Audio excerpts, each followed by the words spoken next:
Yo no sé vosotros, pero la frase de que pare en el mundo que me quiero bajar es probablemente una de las que más veces he repetido en mi vida y mucho más en este 2020 que está siendo tan loco y tan extremo en todos los sentidos. Por eso hoy quiero agradecer y rendir un pequeño homenaje al autor que se esconde detrás de esta frase, y es que, parafraseando a uno de sus fans más ilustres, Gabriel García Márquez, yo también me declaro adicto a la quinoterapia. Bienvenidos a Victorian Spirit. Hola a todos, soy Adrián, bienvenidos a mi blog Victorian Spirit. Hoy traigo al canal un book tag original creado por Pedro del Búho Entre Libros con la colaboración de Raquel, de la pecera de Raquel, con motivo del fallecimiento el pasado 30 de septiembre de Joaquín Salvador Lavado, más conocido como Quino. Ellos se declaran fans incondicionales de Mafalda desde que eran pequeños y por eso han creado este book tag que tiene 10 premisas y cada una de ellas está ilustrada con uno de los personajes principales de esta tira cómica. Yo por mi parte también me declaro fan de Quino, pero quizá más que de Mafalda, del resto de su obra. Una de las cosas que más me han gustado siempre de él y que más me han sorprendido es su capacidad de crear toda una viñeta sin poner una sola palabra y que aún así trasladase un mensaje muy potente, por supuesto un sentido del humor increíble porque es inevitable reírse con ellas, pero a la vez un mensaje y una crítica social brutal. De hecho, durante mi etapa como profesor de español siempre utilizaba las viñetas de Quino y lo más sorprendente es que en un entorno como es, en el que cada persona es de un país diferente, al final el humor de Quino y la crítica social que había detrás era universal. Todos la entendían, todos la compartían y a todos les gustaba. Así que por todo ello, cuando Pedro me propuso hacer este book tag, ni me lo pensé, me lancé porque sí que me apetecía tener este detalle con Quino en mi canal. Como ya os he comentado, son 10 preguntas en total y os recomiendo que paséis por el canal de Pedro y por el canal de Raquel para que veáis el book tag original, ya que ellos os van a explicar perfectamente cuál es la relación entre cada una de las premisas y el personaje que ellos han elegido. Y una vez dicho esto, pues vamos a empezar. En el número 1, como no podía ser de otra manera, tenemos a la propia Mafalda y la premisa nos pregunta por un libro protagonizado por una mujer feminista. En este caso tenía muchas opciones sobre la mesa, pero me he querido quedar con un libro que está protagonizado por 4 mujeres y una de ellas destaca por encima de las demás porque es un personaje brillante y definitivamente feminista.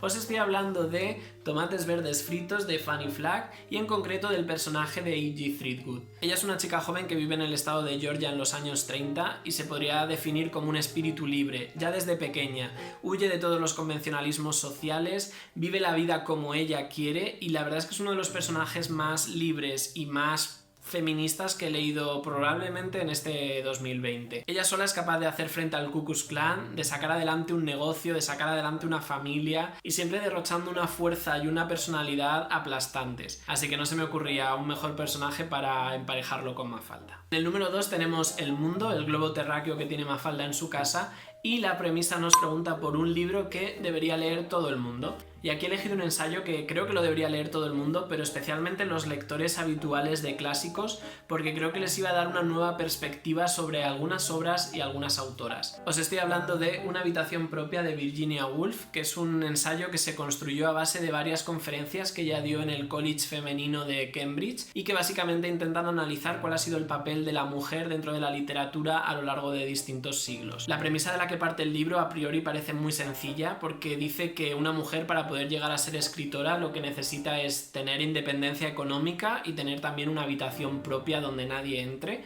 Cuando lees eso, en principio te crees que es algo pues muy sencillo de conseguir, pero según ella va desgranando, va poniendo ejemplos de distintas autoras a lo largo de distintas épocas, su propia experiencia, etc., te das cuenta de que es que eso era una quimera para las mujeres. El hecho de poder tener su propio dinero, de poder tener su propio espacio, libre de tareas, libre de ese papel de cuidadoras que siempre les ha caído, etc. Y esto hace que una vez que lees el libro valores muchísimo más cualquier clásico escrito por una mujer, simplemente por el hecho de ser mujer. Es decir, llegas a considerar casi un milagro que existan las obras, pues por ejemplo, de Mary Wollstonecraft, de Anne Radcliffe, de Jane Austen, de las hermanas Bronte, de George Eliot, de la propia Virginia Woolf, aunque sea de otra época.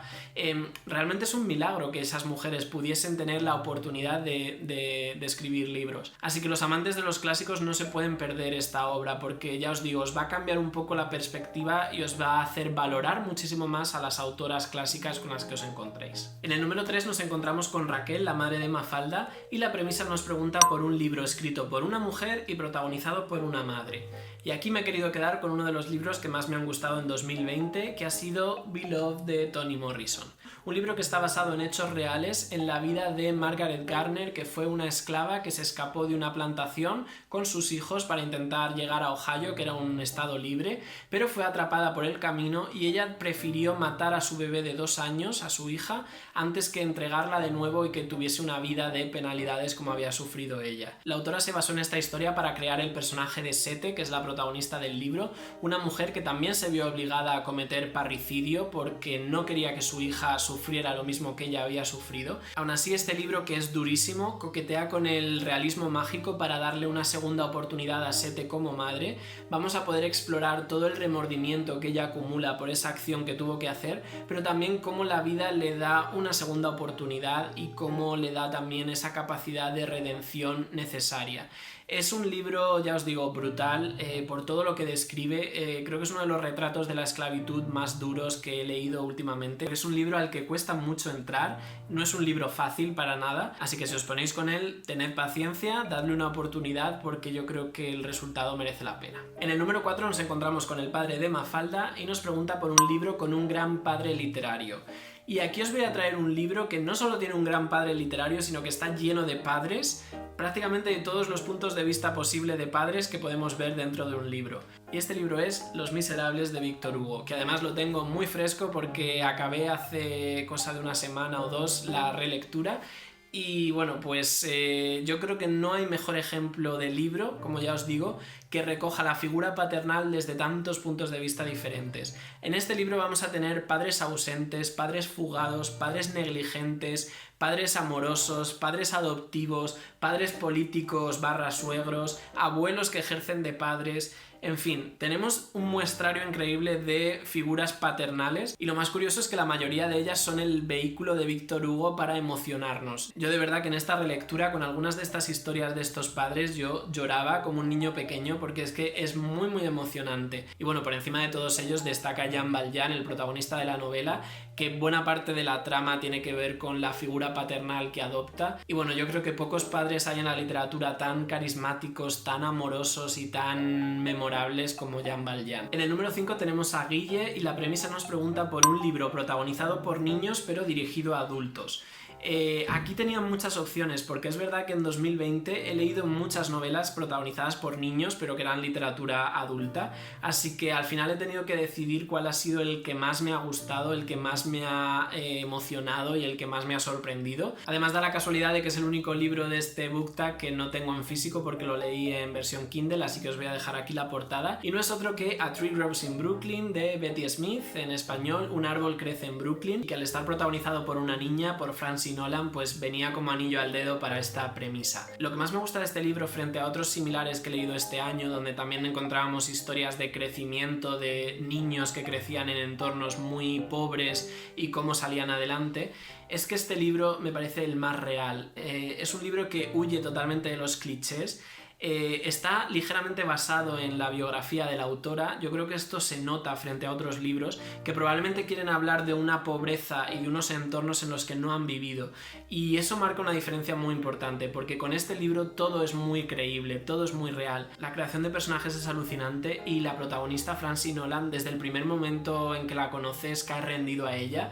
Es una niña que te cae bien porque tiene un mundo interior increíble. Lo que más destaco de ella es su manera de ver el mundo y su manera de relacionarse con ese entorno que en realidad es el peor en el que podría crecer un niño, y que sin embargo ella se las apaña para aún así sacarle todo el provecho que tiene. Es una historia muy bonita que constantemente te sorprende y desde luego de los niños literarios que he conocido este 2020 me quedo sin ninguna duda con ella. En el número 6 tenemos a Felipe y la premisa nos pregunta por un libro que nos ayudó a empatizar con un colectivo desfavorecido. Y en este caso me he querido quedar con una realidad que por supuesto conocía, la de la despoblación de la España rural, pero que nunca me la habían presentado de una manera tan cercana y tan agónica. Os estoy hablando de La lluvia amarilla de Julio Llamazares. Este librito ya os lo he recomendado en varias ocasiones. La verdad es que es un libro que se lee rápido, pero no por ello es fácil, ni muchísimo menos. Es un libro muy muy dramático, muy doloroso, en el que el último habitante de una pequeña aldea en el Pirineo aragonés va a hacer un monólogo en el que va a repasar cómo ha sido su vida, cómo han sido esos últimos años, esas últimas décadas en este pueblo, cómo ha ido de alguna manera muriendo según todos sus habitantes desaparecían, y cómo Andrés, que es el único que queda, pues de alguna manera se está ya despidiendo de la vida. Y ya os digo, es un relato muy agónico y muy cercano de esta realidad, porque Andrés de alguna manera se convierte en ese portavoz de ese pueblo que no puede hablar, de esas rocas, de esas casas abandonadas, y la manera que tiene de describir ese dolor que siente, que es casi como si fuese una vela que se está apagando y que nadie va a hacer nada por remediarlo, pues te pone la verdad los pelos de punta. Es un libro en el que la emoción está a flor de piel desde la primera página hasta la última, y encima para los que somos de un entorno más urbano nos acerca a una realidad que parece muy lejana pero que en realidad está a unos cuantos kilómetros de nuestra casa. Y bueno, pues no sé, creo que es un libro que merece mucho la pena. En el número 7 tenemos a Susanita y nos preguntan por un libro sobre la maternidad. Y aquí es verdad que he elegido un libro que toca muchísimos palos, entre ellos la maternidad, pero no en exclusiva. Pero me he querido quedar con él porque, igual que antes con Los Miserables, creo que aquí tenemos a una de esas madres de la literatura inolvidables, y no precisamente por buenas razones. Os estoy hablando de La casa de Bernarda Alba de Federico García Lorca, que yo creo que es la obra de teatro que más veces he visto representada. Casi siempre que puedo voy a verla porque siempre encuentro nuevos detalles, nuevas lecturas, nuevos simbolismos que a lo mejor otras veces me habían pasado más desapercibidos, y siempre me conmueve igual esta historia. Bernarda Alba es una madre autoritaria y represiva que es capaz incluso de sacrificar la felicidad de sus hijas por guardar las apariencias y salir airosa del qué dirán, con lo cual no se puede decir que sea una buena madre, pero sí se puede decir que es un muy buen personaje, un personajazo, uno de tantos que nos ha regalado Lorca, y que cuando cobra vida sobre las tablas de un teatro es totalmente hipnótico. De hecho, el final de esta obra, esa frase final lapidaria que suelta Bernarda Alba, todavía me corta la respiración cada vez que la escucho, cada vez que la leo, y me parece redonda. Madres como Bernarda Alba solo hay una, pero menos mal que es así. En el número 8 nos encontramos con el personaje de Libertad y nos pregunta por un libro que nos dejó reflexionando tiempo después de haberlo acabado. En este caso me he quedado con un libro que encaja perfectamente tanto en la parte de reflexión como en la parte de libertad, y es que os estoy hablando de Into the Wild de Jon Krakauer, traducido al español Hacia rutas salvajes. Este también es un libro de no ficción que también está basado en hechos reales, y es que Jon Krakauer, que es un articulista de varias revistas, decidió contar la historia de Chris McCandless, que fue un joven de buena familia que en los años 90, justo después de graduarse en la universidad, decidió abandonarlo todo, cortar toda comunicación con su familia, deshacerse de sus ahorros y de todas sus pertenencias y lanzarse en una especie de viaje suicida hacia rutas salvajes, hacia lo más recóndito de Alaska. Y la verdad es que este es un libro que me hizo reflexionar mucho mientras lo leía, pero sobre todo cuando ya lo terminé, porque para preparar mi reseña en el canal pude documentarme un poco más sobre la figura de Chris McCandless y descubrí que en torno a él todavía había muchísimos enigmas, cosas que a día de hoy todavía no se sabe cuál es la realidad, porque hay dos versiones muy diferentes. Una de las cosas que más golpea de esta historia es el hecho de que Chris cortara de raíz cualquier comunicación con sus padres y con su hermana. Tu primer impulso es posicionarte a favor de los padres y pensar que para ellos fue una tragedia tremenda que un hijo quisiera desaparecer de sus vidas, pero claro, cuando empiezas a averiguar cosas y descubres que quizá esa familia no era precisamente trigo limpio, que hay testimonios que apuntan a que en esa familia había todo tipo de abusos, etc., todo esto se junta con la propia historia, que ya de por sí es muy potente, y la verdad es que me tuvo rayado bastante tiempo después de leerlo. En el número 9 tenemos a Miguelito y la premisa nos pregunta por un libro de fantasía. He querido elegir un libro que me parece muy controvertido, muy famoso, pero a la vez un gran desconocido. Os estoy hablando de Alicia en el País de las Maravillas de Lewis Carroll. Yo, como probablemente el 80% de la población, me acerqué a este libro con todo tipo de prejuicios, pensando que era una historia que no me iba a gustar nada, pensando que era un libro que se pasaba muchísimo de bizarro, que tenía como bromas internas que nadie más aparte del autor iba nunca a pillar. ¿Y cuál fue mi sorpresa? Que a mí es un libro que me gustó mucho, que me entretuvo mucho, que me sorprendió mucho y con el que aprendí mucho, que quizá esta es la parte que yo considero más desconocida y que a lo mejor serviría para motivar a nuevos lectores. Y es que buena parte de los personajes y de las escenas rarísimas que inundan este libro están basadas en frases hechas, en refranes del inglés, en expresiones, en adjetivos. Es decir, es un libro que para las personas a las que les gusta un poco la lingüística, la etimología, las frases hechas, etc., lo vais a disfrutar un montón, que constantemente está jugando con dobles sentidos y está haciendo guiños al idioma inglés. Y la verdad es que esa parte a mí me encantó. Es una de estas veces en las que vas con una mentalidad muy cerrada, pensando que lo vas a odiar, y te sorprendes enganchadísimo. Y hemos llegado al final, al número 10, con Manolo, que nos pregunta por un libro que transcurra en una tienda. Y esta ha sido una de las premisas más difíciles para mí, porque sí que es verdad que tengo muchos pendientes que están ambientados en librerías y que me hubieran venido fenomenal para este book tag, pero claro, todavía no los he leído, entonces no podía incluirlos. Al final, a base de hacer memoria y rebuscar, me he dado cuenta de que sí, que tenía un libro que estaba ambientado en un supermercado y bueno, pues es el que he tenido que utilizar. Os estoy hablando de La dependienta de Sayaka Murata, que es uno de los libros que yo leí dentro de la iniciativa del Marzo Asiático de Magrat. En esta historia, un supermercado abierto 24 horas en Tokio tiene un gran protagonismo porque es el lugar de trabajo de la protagonista, Keiko Furukura, que es una mujer de 36 años que tiene muchos problemas para relacionarse con las personas de su entorno, que nunca ha tenido pareja. Ella fuera del supermercado se siente totalmente alienada, es como que su vida no tiene sentido,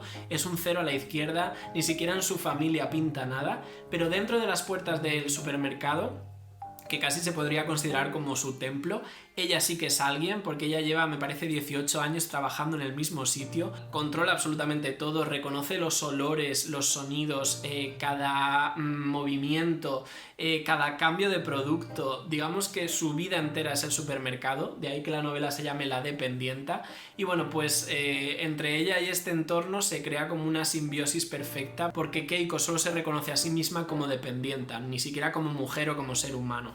Es un libro muy japonés en todos los sentidos. La verdad es que este libro pone un espejo delante a la sociedad japonesa, pero por extensión a la sociedad en general, y de las expectativas que muchas veces tenemos sobre las mujeres cuando llegan a cierta edad. En ese sentido, el libro merece mucho la pena porque despierta conciencias y en algunos momentos da un aguantá sin manos a la sociedad en la que vivimos. Y bueno, pues hasta aquí el book tag de Mafalda y este pequeño homenaje a su autor, Aquino. Me voy a saltar un poco las normas establecidas y en vez de nominar a 2 booktubers, me voy a quedar con 2 bookstagrammers de los que tengo mucha curiosidad por saber qué van a responder a estas preguntas. Son 2 personas a las que he cogido mucho cariño a lo largo de este año y por las que siento mucho respeto como lectores, porque siempre enriquecen muchísimo con sus comentarios y sus reflexiones las lecturas que compartimos. Son Álvaro del Cosmonauta Lector y Carola de Carola y Punto. Os voy a dejar en la caja de información los nombres de sus perfiles en Instagram para que podáis seguirlos y bueno, pues espero que se animen a responder a estas preguntas. Como siempre os voy a lanzar una pregunta al final del vídeo y en este caso me gustaría saber si vosotros también sois fans de Kino, de Mafalda, si habéis leído sus tiras cómicas, si os gustan, si no.